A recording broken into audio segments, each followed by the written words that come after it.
Howdy, this is PwN Shepard, and today we're going to be talking about Call of Duty Clan Wars. Now, this is a pretty big topic, so I'm going to split this up into two different videos. One being everything we've done right, everything we've done to get to this point, and two being everything that we can improve upon. Now, jumping right into it, we're not beginners at Clan Wars whatsoever. We actually played a lot during Ghost on the 360 time, to the point of where our full roster, if not that, a majority of our roster had full diamond gear. Now, jumping on to Xbox One Advanced Warfare, there's a few changes that happened. We had a bit of rough start and a roster change, but when Clan Wars hit, we hit them right back. I think we won our first Clan Wars by a couple hundred points, and we continued to win 4 more Clan Wars after that. So 5 out of the 5 Clan Wars we won. We had trouble with only one Clan War. It was like a Clan War that happened right after another Clan War during Christmas time, and it was only for 24 hours. And on top of that, we actually were going against a really big clan that was really good. So we were down the first half of it, the first 12 hours. We were second place, and they were kicking our tails. But shout out to PwN and Sparky, who stayed up with me for 24 hours, and we brought it back. We flipped all the nodes, and we came back to win it by a very small margin, which was a very epic time for PwN. And it really comes down to the mentality. We kept pushing no matter the odds, and we never gave up. And that's what wins it. That's what wins Clan Wars. You never know when another team's gonna start losing, another team's going to give up. You never know that, and you never know when your guys are going to start going off. When you got 2 teams up, one team's going to start going off, winning matches left and right and all that jazz. You never know, so you got to keep going, give it your all time, just to leave that opening for that to happen. So before we jump into Diamond Division, what happened with our Diamond match, I want to talk about some Platinum matches and some strategies on what worked for us. Now, for Platinum, it goes on for like a week straight, 5 days.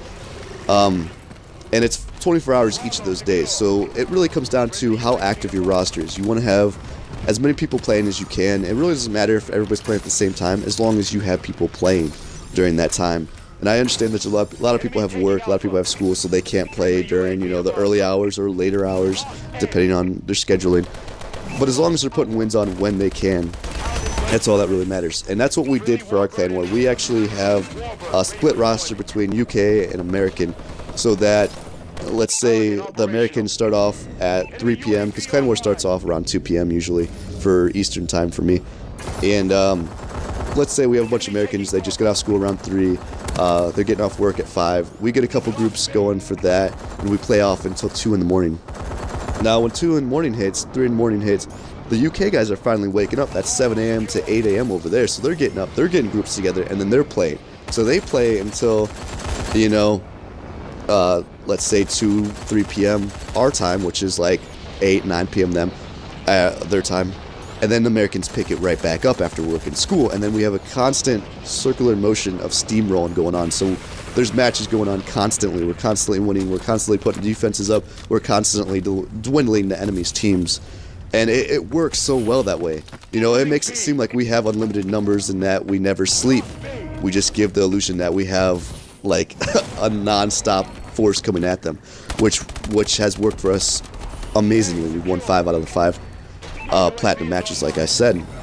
Now moving on to Diamond, it's a lot different. It's not about, you know, how, you know, when you can put wins on throughout the day. It's a 4-hour period, like Friday, Saturday, Sunday, that you have to be active for those 4 hours, and it's only active for those 4 hours. So you have to not only win a lot of matches, but you have to win them fast. Now that takes serious dedication. You have to have the right people together. You have to have the right number of OBJ players with the Slayer teams, so that they work together in unison. And you have to have like the best of the best class setups. So you know, no room to fool around, no room for like 360 no scopes around the map, across the map, whatever. You have to have the most try-hard classes on that you could possibly find. And on top of that, you have to try to make the other team rage quit, because that's the fastest way you can get those wins in, is by making another team rage quit. You get a couple wins, you trip cap them on domination, and then they rage quit. Once it's really good going against other clans, when you see a 6-man, you're like, oh no, we're gonna make them rage quit. And once you do, it's so gratifying and it's so helpful. Now, you really gotta do that. You gotta win as fast as possible. No room for mistakes. You have to have your full roster on for those 4 hours each day. And that's what we did. The preparation for that is crazy. I'll get into that with my next video, and I'll get into what happened with our Diamond match. And I will tell you that on day 1 for our Diamond match, we won, and we had the lead by 116. So please tune in for our next match, my next video. See you.